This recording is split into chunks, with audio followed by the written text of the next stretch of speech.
சேரன் அவங்களோட லவ்வர் ரம்யாவுக்கு தாலியை கட்டுறாங்க. மீனாள் சாமி கும்பிட்றதுக்கு கோயிலுக்கு வர்றாங்க. அப்ப சேரன் ரம்யாவுக்கு தாலியை கட்டுறத பாக்குறாங்க.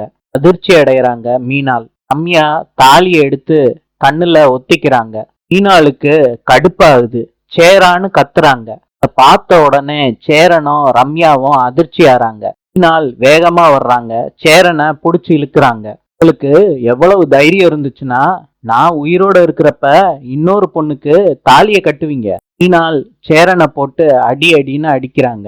ரம்யா இத பார்த்த உடனே வாயடைச்சு போய் நிக்கிறாங்க. சேரா, உன்னை கொல்லாம நான் விட மாட்டேன்னு அவர் கழுத்தை நெரிக்கிறாங்க. அப்படின்னு மீனாளுக்கு கனவு வருது. சேரன் பக்கத்துல படுத்துக்கிட்டு இருக்காரு. அவர் கழுத்தை நெரிக்கிறாங்க. சேரன் அலறிக்கிட்டு எந்திரிக்கிறாங்க. என்ன ஆச்சுன்னு மீனாள் கிட்ட கேக்குறாங்க. அதுக்கு மீனாள் சொல்றாங்க, உங்களுக்கும் ரம்யாவுக்கும் கல்யாணம் நடக்கிற மாதிரி நான் கனவு கண்டுகிட்டு இருந்தேன் அப்படின்னு சொல்றாங்க. இதை கேட்ட உடனே சேரன் அதிர்ச்சி ஆறாரு. கனவும் நீயே கண்டுட்டு என்னைய புடிச்சு அடிக்கிற பத்தியா, உன் பக்கத்துல படுக்கவே கூடாது, ரொம்ப டேஞ்சரான பர்சன் நீன்னு கீழே இறங்கி படுத்துக்கிறாரு சேரன். மீனாள் மனசுக்குள்ள நினைக்கிறாங்க, மாமாவை போட்டு தெரியாம அடிச்சிட்டோமே, பாவம் மாமா அப்படின்னு மனசுக்குள்ள நினைக்கிறாங்க. படுத்து தூங்கிடுறாங்க. நைட்டு பரஞ்சோதி அவங்க ரூம்ல சலங்கைய கட்டி பாக்குறாங்க. பார்த்துட்டு சக்தி வந்துடுறாங்க. அத்தை, எனக்கு நல்லாவே தெரியும் நீங்க எவ்வளவு பெரிய கலையை கத்துக்கிட்டு வந்திருக்கீங்க. அப்பா உங்களுக்கு சொல்லி கொடுத்த இந்த கலைய உங்களுக்குள்ளேயே மறைச்சு வச்சுட்டா எப்படி அத்தை? பரஞ்சோதி சொல்றாங்க, சக்தி, அதை பத்தி பேசி என்ன ஆக போகுது? எல்லாத்தையும் மறந்துட வேண்டியதான். அத்தை, உங்களை நினைச்சு வேதனைப்படுறதா உங்க அப்பாவை நினைச்சு பெருமைப்படுறதான்னு எனக்கு சுத்தமா தெரியல அத்தை. உங்க அப்பா அந்த காலத்திலேயே நீங்க பரதம் கத்துக்கணும்னு நினைச்சிருக்காரு. இதே பெரிய விஷயம் அத்தை. அத்தை, எத்தனை வருஷமா உங்க அப்பா உங்களுக்கு பரதம் சொல்லி கொடுத்துருக்காரு அத்தை? 5 வருஷம் எங்க அப்பா எனக்கு சொல்லி கொடுத்தாரு. எனக்கு மாத்திரம் இல்ல, என்னைய மாதிரி நிறைய பேத்துக்கு பரதநாட்டியம் சொல்லி கொடுத்தாரு.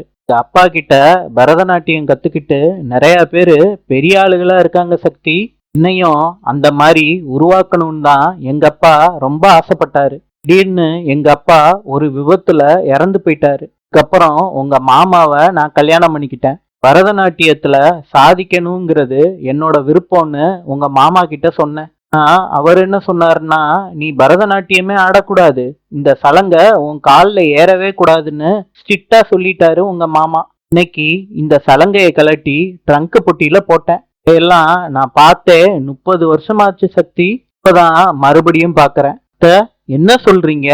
மாமா சொன்ன ஒரு வார்த்தைக்காண்டி உங்க கலையவே சாக்ரிஃபைஸ் பண்ணிருக்கீங்க. எப்படி அத்தை உங்களால முடிஞ்சிச்சு? அதெல்லாம் முடிஞ்சு போன கதை. இன்னுங்க வாழ்க்கையே அந்த மாதிரிதான் சக்தி. பிறந்த வீட்டுல பல கனவுகளோட வளருவோம். புகுந்த வீட்டுக்கு வந்தப்புறம் எல்லா கனவுகளையும் மறந்துட்டு புகுந்த வீட்டுல என்ன சொல்றாங்களோ அதுபடிதான் நம்ம வாழ ஆரம்பிப்போம். இதே மாதிரிதான் நிறைய பொண்ணுங்க இருக்காங்க. உங்க கனவுகளை ஏதோ ஒரு ட்ரங்க் பொட்டியில பூட்டி வச்சுட்டு வேற ஒரு வாழ்க்கைய வாழ்ந்துகிட்டு இருக்காங்க. மாமா உங்க விஷயத்துல பெரிய தப்பு பண்ணிருக்காரு. அவர் நினைச்சிருந்தா நீங்க பெரிய பரதநாட்டிய கலைஞரா வந்திருப்பீங்க. சிவபதி சோதின்னு கூப்பிடுறாங்க. பரஞ்சோதி சொல்றாங்க, மாமா வந்துடுறேன்.